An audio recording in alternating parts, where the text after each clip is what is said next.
How's it going, YouTube? Jamie the Kid 000 here, coming to you guys with another Sylvan Combo video. I was just doing test hands earlier on my break from my work, and I found another play which gives you an opening play similar to the one that I showed you in Combo number 1, which you should go check out before you watch this one. But it's a lot stronger, and it results in an extra melee of the trees, which I'm trying to incorporate into this deck, which isn't really something that a lot of people have been going for, but I've been trying to wedge a melee into this deck. So it results in a melee of the trees, and it also results in a lone fire blossom being left on the field with the fell ground and the mountain. So it gives you a more solid field, and if any of those cards are managed to survive for the next turn, it gives you a lot of recursion for the next turn. So I'm going to get into the plays and show you guys what you need. The only 4 active cards you need in your hand are these 4. The other 2 I've just replaced with traps because they're useless to our combo, basically, to be an example. So I'm going to put the traps over here because we're not going to need them. So what we need is a hand of these 4 cards. So what we're going to do is we're going to start off the play with Mount Sylvania. And Mount Sylvania is only in this deck. I'm going to put it up here because I need the space. I hate putting field spells up here, by the way, but Mount Sylvania is only in this hand because we need a discard outlet for Dandelion. It's literally it. You can use 1 for 1 and get a similar result. I haven't actually tried it, so I'm not sure if you'd have room for the monsters. But as long as you can get this into the graveyard right here, right now, as the first stage in the play, you're fine. So you need to get the Dandelion to the graveyard. We're going to discard it with Mount Sylvania to stack, I don't know, a Marshal Leaf. I'm just going to shuffle like that because we're not going to need it. The Marshal Leaf will go on top, but it really doesn't matter. I guess sending like a Hermitry or something like that is good in case your opponent slows you down in your play and you have to stop, but honestly there's no reason you should have to. This is going to activate the effect of Dandelion because it was sent to the graveyard, and it will get us 2 fluff tokens. So these are going to be our fluff tokens.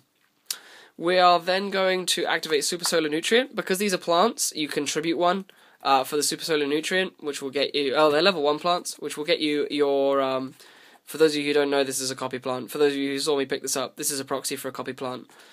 You can then tribute that, and it's going to get you, of course, the Lone Fire, which is essential for almost every play you make. So we now got our Lone Fire. It's now important that you tribute the Lone Fire itself, because you need the Lone Fire to be in the graveyard to special summon your first Sylvan Hermitry. So now you see where this is going. It's got to be the tree. We're going to activate Hermitry's effect. It really doesn't matter what we hit. So yeah, we hit Komashrumo and we drew Call of the Haunted, but it doesn't matter. So we're going to put the Call of the Haunted with the rest of the traps. It really doesn't matter what we draw because we still have the play, because we still have the Crane in hand. This was the last card in hand.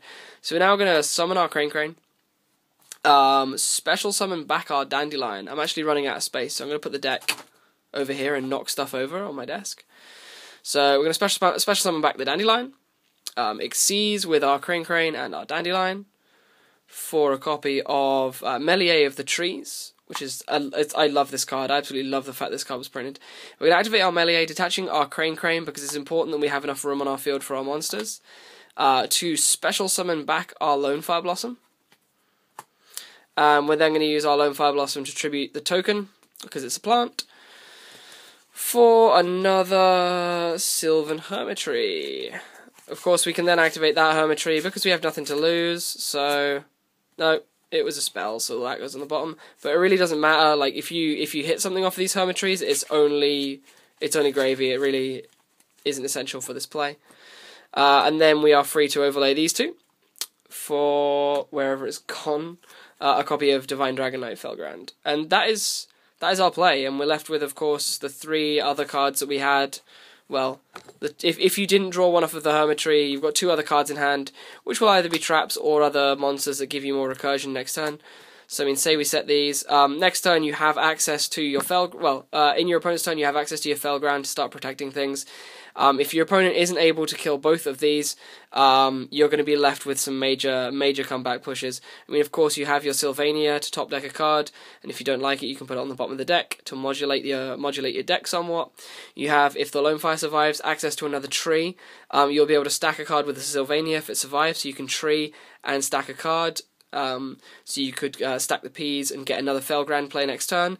You have the Melee to resurrect either a tree or a Lone Fire and do that play. My favourite play at the moment has been say this dies, I'll do it now.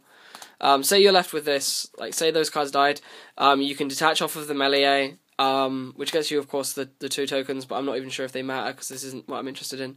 You can detach off the melee to get back a Hermitry in defense, because the card it brings out has to be in defense. You can then Sylvania away the melee. Because the card has to be sent to the graveyard, you can't send the tokens, I should point that out. You Sylvania away the melee of the trees to stack a copy of Peacekeeper to the top of the deck. You can then mill it off of the Hermitry, draw a card. That was a terrible draw. The Peacekeeper will then resurrect you the Lone Fire. The Lone Fire can then sack a token for your last tree, wherever it's gone, your last big tree, and you've now pretty much replenished your field, except you don't have the melee anymore, but you do have another Felgrand, which is pretty nice. Like, you do have a crazy amount of recursion, or if your opponent made big Xyz monsters to get over your field, you can make number 15 Giant Killer, or Giant Grinder as it is in English, and wipe, and kill both their monsters. You can do all sorts. This really is a rank 8 toolbox at this point, but you can do some pretty nice things with that. And of course, if you drew traps, you have the warning and the torrential. Like, you really are quite set up with that 4-card combo. Yes, it does require a one-of card in the form of the Dandelion, but I quite like it. I quite like that play, which I came up with. But I'm going to keep trying to come up with more combo plays. I'm probably going to do an even more extravagant one next with, like, if you add in a Miracle Fertilizer or 2 or something like that. Just something really explosive that's a 1 in a million opening. But yeah, I hope you guys have enjoyed that. That was something a little bit different. This has been Jamie the Kid 00 with Sylvan Combo Video number 2. Let me know any combos you would like me to do a video of, or anything like that. And I'll see you guys next time with some more Yu-Gi-Oh! Related content. Peace out.